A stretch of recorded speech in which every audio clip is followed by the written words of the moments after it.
Вы з намі, а гэта значыць імкненне да ведаў ваша якасць. 5 аматараў роднай мовы, якія да таго ж цікавяцца гісторыяй і культурай сваёй краіны, сёння ў нашай студыі. Але па чарзе ўзяць удзел у вялікай гульні давядзецца толькі 3 з іх. Хто гэта будзе, хутка стане вядома. Знаёмімся.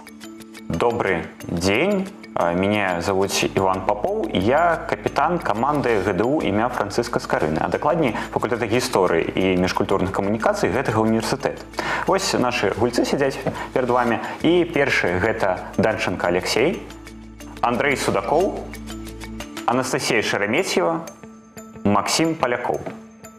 На пытанні па мове, культуры, гісторыі Беларусі удзельнікі адказваюць у тэлеграм-канале Віктарыны. Першы, хто адказвае правільна, атрымлівае 10 балаў. 3 гульцоў з найбольшай колькасцю балаў возьмуць удзел у вялікай гульні. Лепшы з фіналістаў атрымае падарунак.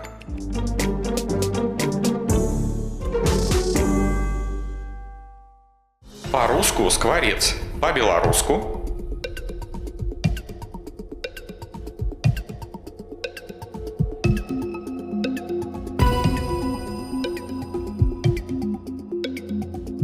які месяц папярэднічае красавіку?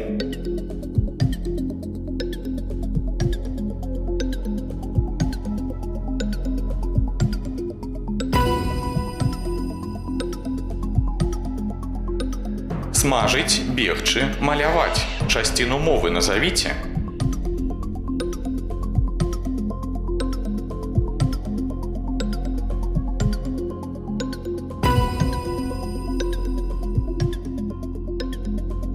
На гербе якога беларускага горада асноўны элемент лук са стралой?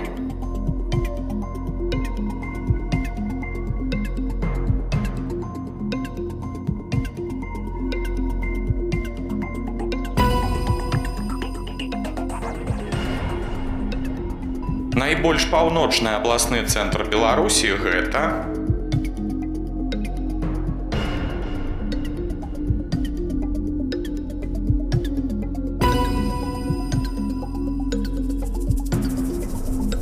возера Нарач ці палескія балоты называюць морам Герадота.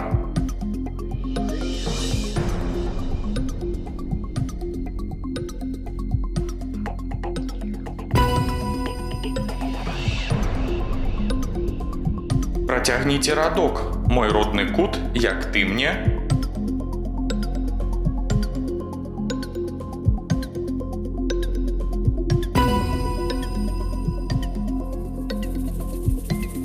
А цяпер працягніце прыказку. Беражы нос у студзеньскі.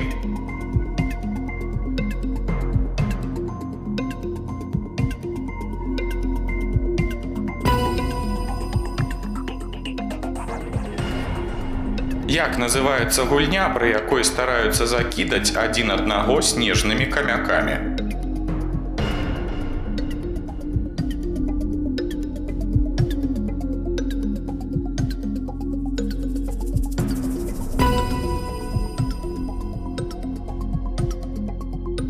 Тры удзельнікі з найбольшай колькасцю набраных балаў у залежнасці ад рэйтынгу выбіраюць тэму, чарговасць і рыхтуюцца да вялікай гульні.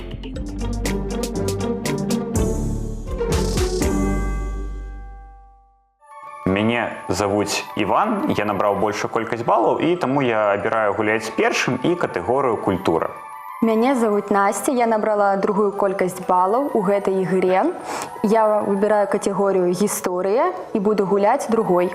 Меня зовут Алексей, я гуляю третьим, мне засталась категория мова. Мы пазнаёміліся з фіналістамі. Першы з іх, а менавіта Іван, накіроўваецца на пляцоўку вялікай гульні.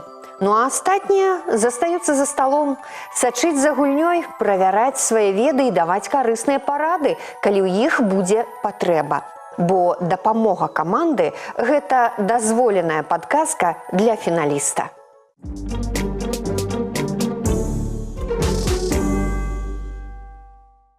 Іван, я вітаю вас на пляцоўцы вялікай гульні. Добрый день. З якімі адчуваннямі вы трапілі вось сюды, ў гэтую студыю. Вось дзень сёння такі прыгожы, вось, але ўсё ж такі ёсць невялічкае хваляванне. Вы абралі катэгорыю культура.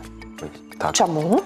Культура гэта заўсёды цікава, гэта заўсёды нейкі адбітак тых людзей, якія жывуць у пэўны перыяд. Дзякуй, Іван. Я думаю, што мы яшчэ зможам падчас гульні абмяняцца інфармацыяй, ну а пакуль гульня і, вядома, я жадаю вам перамогі. Дзякуй вялікі. Першае пытанне. Каго з пералічаных аўтараў называюць заснавальнікам беларускай нацыянальнай драматургіі і тэатра? Францішка Багушевіча, Вінцэнта Дуніна-Марцінкевіча ці Янку Купалу? Ну, гэта не складанае пытанне для чалавека з Бабруйска. Вось, таму што яго помнік, яго нават не адзін помнік, яго тэатр, вось, усе бабручане, спадзяюся, усе бабручане ведаюць, гэта будзе Вінцэнт Дунін-Марцінкевіч. Дунін-Марцінкевіч, ён, калі не памыляюсь, яшчэ і раней за іх усіх жыў, таму ён павінен быць.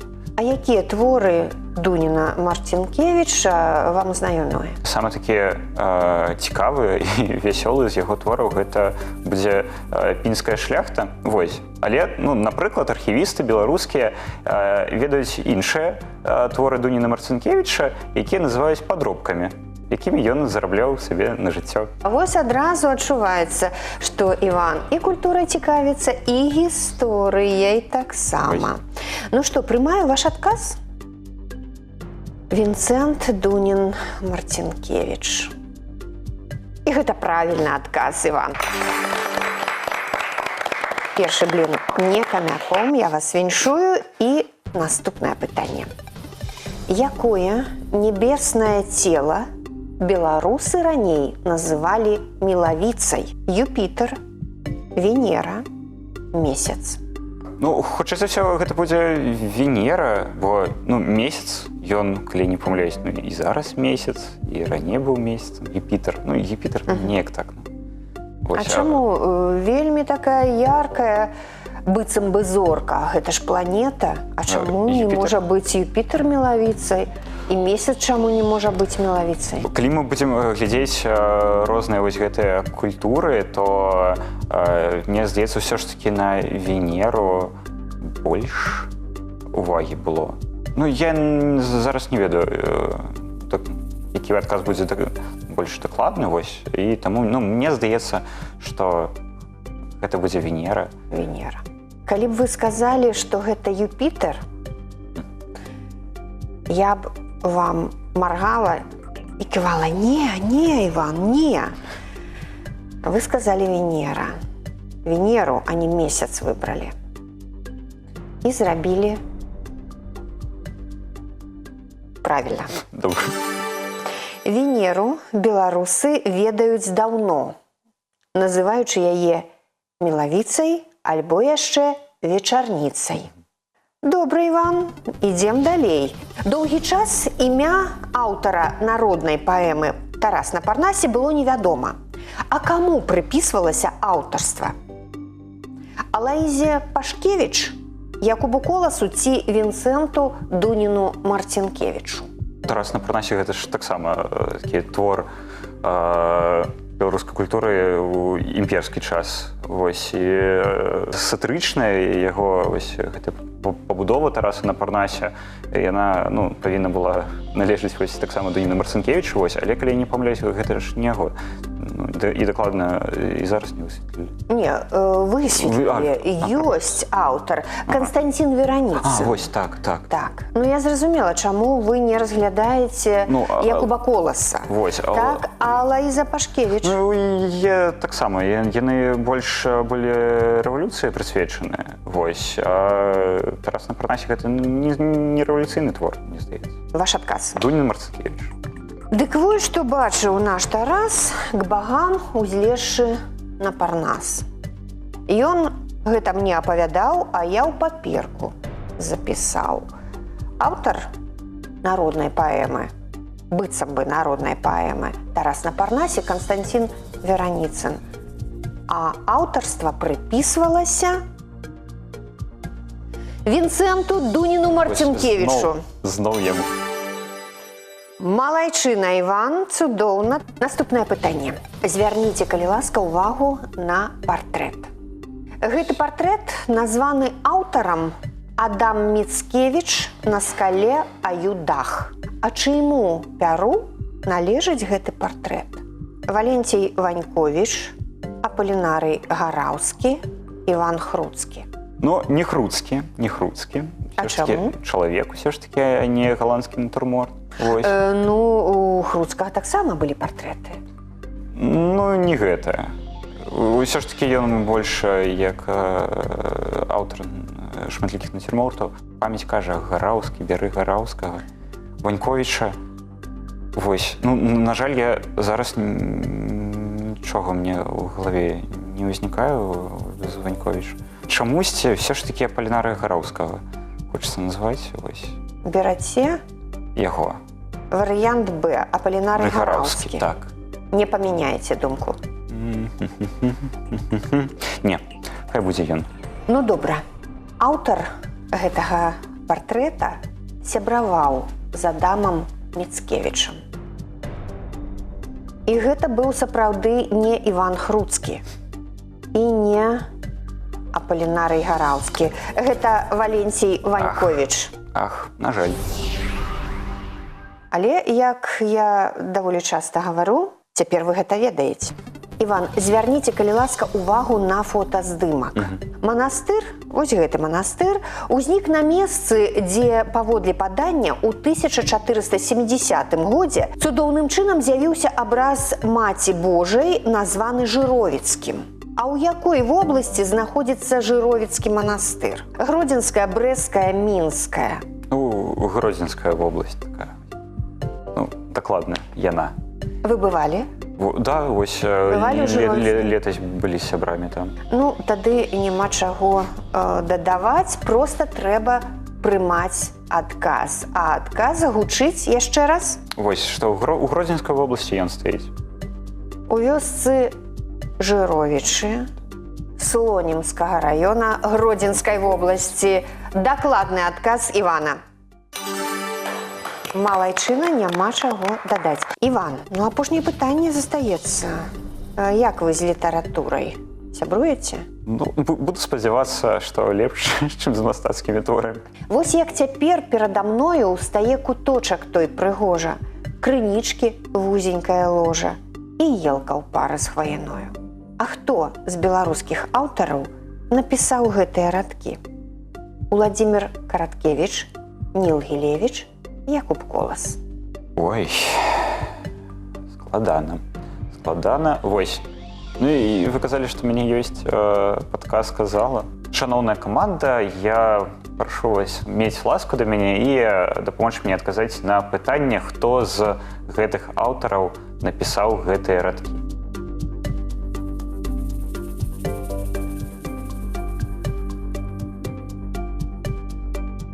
Іван, глядзіце, што атрымліваецца. Усе вашы сябры раяць вам выбіраць Якуба Коласа. Я даверусь ім, хай будзе Якуб Колас. Даючы адказ, вашы сябры і вы не памыліліся. Якуб Колас. Гэта, дарэчы, урывак з паэмы «Новая зямля» Якуба Коласа. Дзякуй вялікі, я вельмі рады, што вы гэта памяталі, ці інтуіцыя вас не падвяла. Іван, цікава, у вас 50 балаў. Толькі на одно пытанне вы не знайшлі правільнага адказу. Ваньковіч, прабач. Аднак можна ўдвая павялічыць гэтую суму. Давайте. Вы нават не ведаеце, з якой катэгорыі я вам прапаную пытанне, а кажаце давайце. 50 балаў, 50 рублёў не ператварацца. Штосьці зноў цікавае, ператварацца. Ну, добра. Урэшце рэшт узрадую вас, што дадатковае пытанне з катэгорыі гісторыя. Ох, як сорамна будзе не адказаць. Ну, памятайце, што варыянтаў адказаў няма. Як называлася права землеўласніка прыцягваць да бясплатнай працы на сваю карысць часткова або асабіста залежных сялян? Нет, так. Трэба паразважаць, вось. Магчыма, гэта будзе паншчына, вось, но я зараз ёсць. Ёсць канкрэтны тэрмін. Яго мы ўсе добра ведаем. Але не зараз. Але не зараз. Ну, Іван. я успомню. Пачакайце, калі у вас. Вось. 3, 2, 1. Іван. Не, на жаль, у мяне няма адказу. Не прыйшло ў галаву гэтае слово. Іван, гэта прыгоннае права. Прабачце, калі ласка, паншчына я вам казаў. Паншчына гэта другое. Паншчына гэта павіннасць, і іх там шмат было. Так, все, я... Ой-ой-ой. Ну, памыліўся.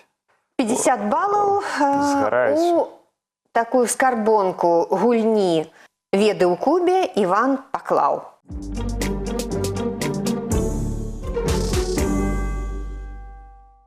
Анастасія, вітаю вас на гэтай цудоўнай пляцоўцы. Добрый день. Настя, скажите, калі ласка, вы студэнтка 3-го курса? Да, факультета гісторыі і міжкультурных камунікацый 3-го курсу. Я вучуся па спецыяльнасці выкладчык гісторыі і спецыяльных і гуманітарных навук. Зразумела. Скажите, калі ласка, а родам вы адкуль? Я нарадзілася ў горадзе Клічаве Магілёўскай вобласці, але зараз пражываю ў горадзе Гомеле. Зразумела. Катэгорыя гісторыя, ваша родненькая гісторыя, так? Вельмі хацелі ўзяць менавіта гэтую катэгорыю, так? Ну, да. Тады першае пытанне, Настя, увага. Як у старажытнасці называлася частка горада, дзе пражывалі рамеснікі і гандляры?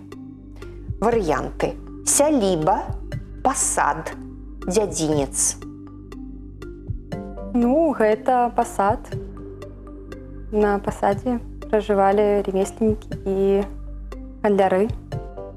Гэта дакладна? Ну да. Не на дзядзінцы жылі рамеснікі і гандляры, на Не. вашу думку. Толькі пасад. Ну, на пасадзе. Не, жылі они где маглі ў горадзе, а вот таргавалі на пасадзе в основном. Ну добра, я прымаю варыянт пасад. А цяпер будзем разглядаць. Ну, сяліба – гэта населены пункт у сельскай мясцовасці, мы яго не разглядаем. Вось пасад і дзядзінец. Дзядзінец – гэта галоўная частка старажытнага горада, умацаваная частка. А вось на пасадзе і пражывалі, і гандлявалі, гандляры і майстры. Вы правільна адказалі.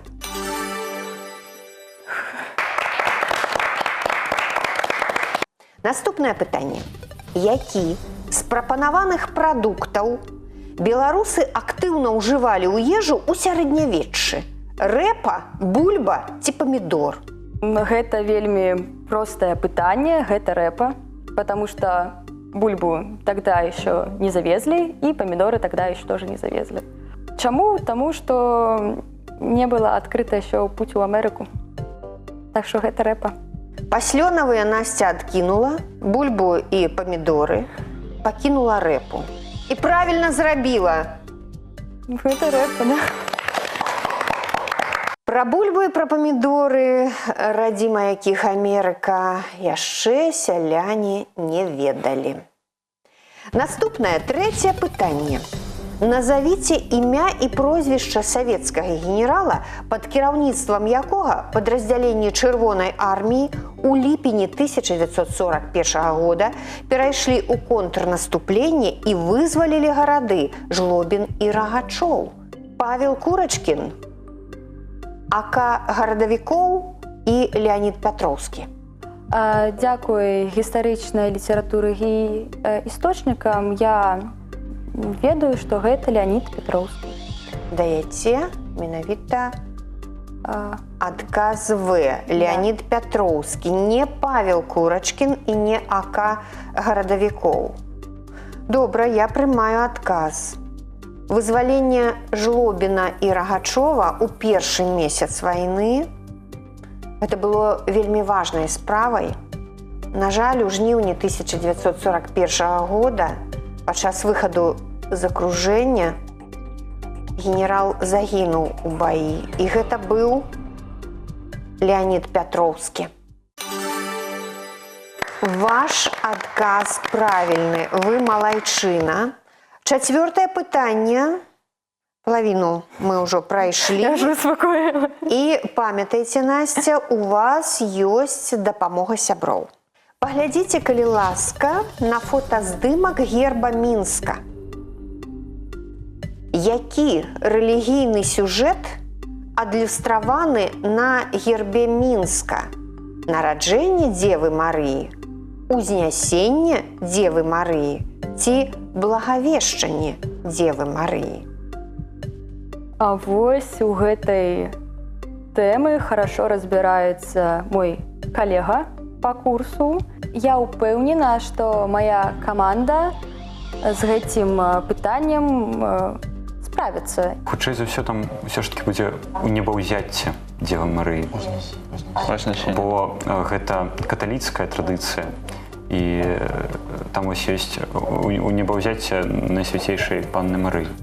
Настя, што атрымалася? Усе вашы сябры выбралі варыянт Б – узнясенне Дзевы Марыі. Я им полностью доверяю и выбираю адказ Б. Вы не арыгінальная у гэтым сваім дзеянні. Ну, звычайна так усе і робяць, усе гульцы. Узнясенне Дзевы Марыі. На гербе Мінска, які горад атрымаў яшчэ ў 16 стагоддзі, адлюстраваны сюжэт у небаўзяцця альбо узнясення Дзевы Марыі. Дзякуй вам, Насця, дзякуй камандзе. Цудоўна, балы свае вы ўзялі. Моя команда, дзякуй вам вялікі. Усяго 2 пытання засталіся, Насця. Тэрыторыю якіх сучасных краін беларусы ў старажытнасці называлі словам інфлянты? Чэхіі і Славакіі, Літвы і Польшчы ці Латвіі і Эстоніі? Гэта цікавае пытанне. І інфлянты у нас в асноўным звязваюць з Прыбалтыкай і Польшчай. Вось, і я выбіраю адказ Б. Вы выбираете адказ Б – Литвы и Польши. Да, но не Чехии и Словакии. Эстония чуть-чуть больше относится к каким-то завоеваниям Швеции, то есть более влияние скандинавских краин. Вот, а инфлянты относятся больше под Литву и Польшу. Таким чином, отказ Б. Ну что ж, инфлянтами белорусы называли территорию сучасных Латвии и Эстонии. Ну, бывает. Настя, так, бывае. Бывает, ну... Это ваша первая помылка. Да. Ведаеце, агульная назва зямель, якія з 13 до 16 стагоддзя былі пад уладай інфлянскага Ливонскага ордэна. Гэтыя землі так і называлі інфлянты. І апошняе пытанне, Настя, апошняе. Якую назву атрымалі тыповыя панэльныя жылыя дамы, якія масава будаваліся ў БССР з канца 1950-х да пачатку 1980-х гадоў? Варыянты: Брежнеўкі, Хрушчоўкі ці Сталінкі? Вось, ну, в основным наши граждане живут у хрущевках. Это ответ Б, потому что Брежнев пришел у власти уже в 80-х годах, Сталин был до 1950-х годов. Остается вариант Б, хрущевки. Хрущевки.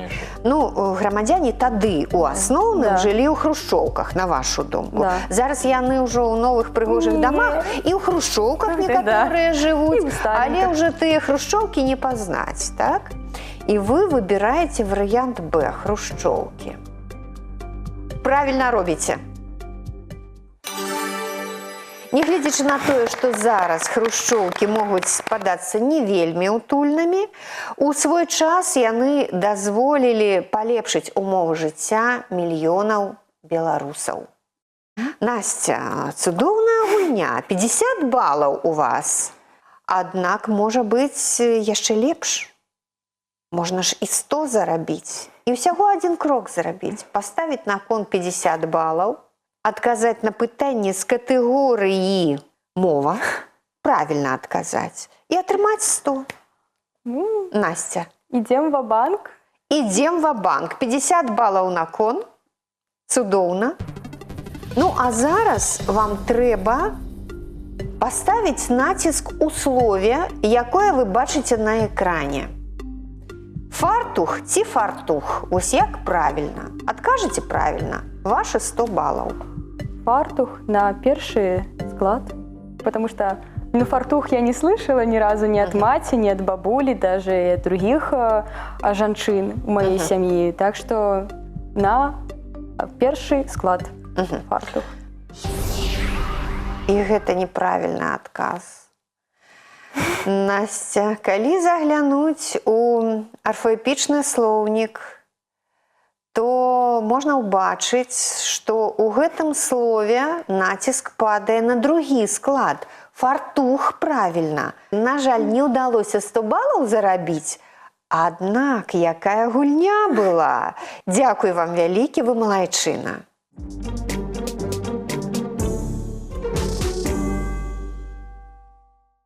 Алексей, вітаю вас. Вітаю. У вас катэгорыя мова. Скажыце, як вы з беларускай мовай? У жыцці гаворыце па-беларуску? У жыцці гавару амаль не вельмі добра і не вельмі часта. Але практыка ёсць. Практыка ёсць. А любімы ваш гістарычны перыяд? Мой гістарычны перыяд любімы гэта гісторыя новага часу і болей, наверное, гэта гісторыя навейшага часу. Гэта таксама гісторыя после Першай сусветнай вайны, таксама і после Другой сусветнай вайны. Вельмі цікавы 20 стагоддзя для мяне. Зразумела. Ну што ж, у якім з прапанаваных слоў на месцы пропуску трэба пісаць дзве зычныя? Словы перад вамі. Маса, тона, савана. Калі я не блытаю, то гэта будзе адказ В. Саванна. Саванна. Ага. Дзве літары Н. Да. Вы думаеце? Хай будзе так. На конт першага і другога варыянта, тонна, если... Хай будзе В і все. Ну, добра, я прымаю адказ. Звычайна, у запазычаных словах пішацца толькі адна зычная. Ну, напрыклад, каса, маса, прафесар, тэрыторыя. А вось слова саванна – выключэнне. Яно пішацца з 2 літарамі Н. Вы правільна адказалі. Малайчына. У якім з гэтых слоў націск падае не на першы склад? І 3 словы перад вамі. Я зразумела, іх не буду прамаўляць. Вы можаце эксперыментаваць, ставіць націск на першы, на другі склад. Вага или вага. Аркуш, аркуш так і будзе. Аркуш, вы думаеце? Вось. Дзеяч. Хай будзе ось. Паміж першым і другім сумняваюся нешта трошкі. Вы думаеце, вага ці вага, аркуш ці аркуш? А дзеяч упэўнены? Дзеяч, да, дзеяч я, скажем, адкінуў зразу. Хай будзе аркуш. Вы разглядаеце слова вага ці вага, аркуш ці аркуш. Да. І памятаеце умовы гэтага пытання. Націск падае не на першы склад. Упэўнены, хай будзе варыянт другі, хай будзе Б. Я прыняла ваш варыянт. Дзеяч на першы склад. Аркуш на першы склад. Вага на другі склад. Алексей, вы памыліліся. Шкада. Хай так. Аднак нічога страшнага, цяпер вы ведаеце правільны адказ. Трэцяе пытанне. Знайдзіце сярод прапанаваных прыкладаў значэнне фразеалагізма «хоць гаць, гаці». Вельмі шмат, вельмі цяжка ці вельмі далёка. Хоць гаць, гаці. Ну, колькі я ведаю, гаці, это такая тэма з балотамі звязана, вот гэтыя шляхі по балоту. Хай будзе варыянт Б, вельмі цяжка.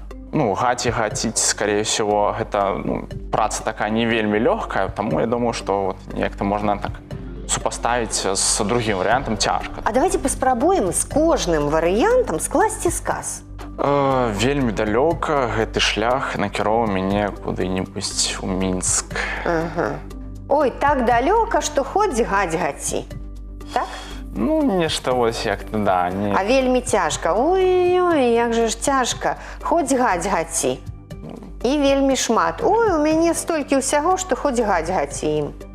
Вось, і звучыць уже, гучыць, тачней, першы варыянт, вельмі шмат. Гаць, гаці. Дзіўна так, гэты фразеалагізм такі. Слухайце, Алексей, дык можа спытаем у сяброў вашых? Не, давайте я, если помылюся, то помылюся, гэта ўжо будзе мой адказ. Хай будзе першы варыянт, вельмі шмат. Ну, вельмі шмат. На гэтае значэнне можна падабраць не адзін фразеалагізм. Куры не клююць, так, калі пра грошы, то гэта вельмі шмат. А вось хоць гаць, гаці, яго значэнне таксама вельмі шмат. Вы правільна адказалі. Добра. Наступнае пытанне, Алексей. У якім з прапанаваных слоў на месцы пропуску трэба напісаць мяккі знак? Дзверы меншы ледзьве. Так, дзверы тут не помыляюся. Это апостроф должен быть, если я не помыляюсь. Ну, не зверы. Меньше ледзьве. И у ледзьве хочется мягкий знак усунуть. И меньше тоже. Толькі ў дзверы не хочацца мяккі знак усунуць, так? Да. Ну, вось пытанне гэта хай команда мне подможа в этом. Так Вось. просите команду. Команда, подмагайте. Я не знаю, я написал уже. На леди пишется. Меня очень жалели. Алексей, вот што атрымалася. Ваши сябры кажуць, што толькі ў слове ледзьве трэба пісаць мяккі знак. Сяброў шмат, але ж яны і могуць памыляцца. Ну, скажем так, давер у меня ёсць да іх, хай будзе, як яны надумалі, гэта варыянт трэці, ледзьве. Зразумела, я прыняла ваш адказ. Справа ў тым, што напісанне слова ледзьве трэба запамінаць. Яно пішацца з мяккім знакам. Малайчына, Алексей. Дзякую камандзе. Пятае пытанне. У якім са смачных слоў трэба напісаць канчатак «а»? А што такое смачныя словы, спытаеце вы? Кавалачак цукра ці цукру, кавалачак шакаладу ці шакалада, кавалачак хлеба ці хлебу? Цікава, тут так варыятыўныя, конечно. Ну, але ж я думаю, што цукар цукару, кавалачак шакалада ці шакаладу. Але ж я думаю, што гэта кавалачак хлеба. Это трэці варыянт. Кавалачак хлеба з канчаткам «а». Хлеба. Так? Да. Я ўсё правільна зразумела? Я прыняла ваш адказ. Алексей, рэчыўныя назоўнікі мужчынскага роду ў родным склоне маюць канчатак «у». А слова «хлеб» адносіцца да выключэнняў і ўжываецца з канчаткам «а». Вы правільна адказалі. Наступнае пытанне. Апошняе. Як па-беларуску сказаць і напісаць правільна? Бачыць на свае вочы, бачыць сваімі вачамі ці бачыць сваімі вачыма? Так, складане трошечки питання, трошечки складане. Але ж перший адказ бачить свої вочі, нешта. Бачить на свої. Бачить на свої вочі, ну, не гучить. А ось приклад, ну, другі бачить своїми очами і бачить своїми очима. Ось думаю, яким бачить своїми очами і бачить своїми очима. Хай буде адказ третій, бачить своїми очима. Вы выбираете вариант без прыназоўніка.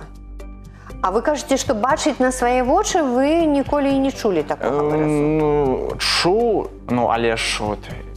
Але думалі, што гэта неправільна. Думаю, што гэта неправільна. Хай будзе гэты варыянт, бачыць сваімі вачыма. Добра, я прымаю ваш адказ. Адказ В бачыць сваімі вачыма. Вось першы варыянт вы не разглядалі. Не разглядаў. А шкада, бо менавіта ён правільны. Бачыць на свае вочы. Вось як оно. Так, Алексей, цудоўная гульня.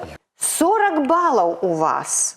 Вы рызыковы чалавек? Ну, рызыкую. Рызыковы. Тады я вам прапаную яшчэ згуляць. Колькі ставіце на кон? На кон ставлю 20. Хай будзе 20. Ну, добра. 20 балаў на кон. Алексей, якая кветка абрана сімвалам фестывалю «Славянскі базар» у Віцебску?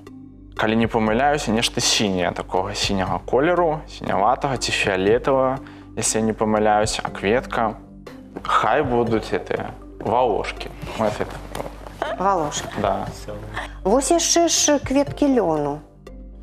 Сінія. Кветкі лёну, да. От сумнеюся цяпер, ці лён там быў все-таки, ці валошкі. Астануся я пры сваём. Скажем так, упэўнен у тым, што гэта валошкі. Але потом я і абавязкова пагляджу, што там на самом... Ёсць на самой справе, На самой так? справе, да. Валошкі, Васількі. Дзякуй. На лагатыпе «Славянскага базару» Васілёк, Валошка, вы правильно адказалі. А ведаеце, чаму яшчэ правільна? Таму што гэтая кветка, любімая кветка Марка Шагала, мастака, які нарадзіўся ў Віцебску. І вось менавіта шагалаўскі Васілёк выкарыстаны ў лагатыпе «Славянскага базару». Дзякуй вам вялікі, Алексей. Вы пераможца, я вас віншую. Дзякуй, вялікі.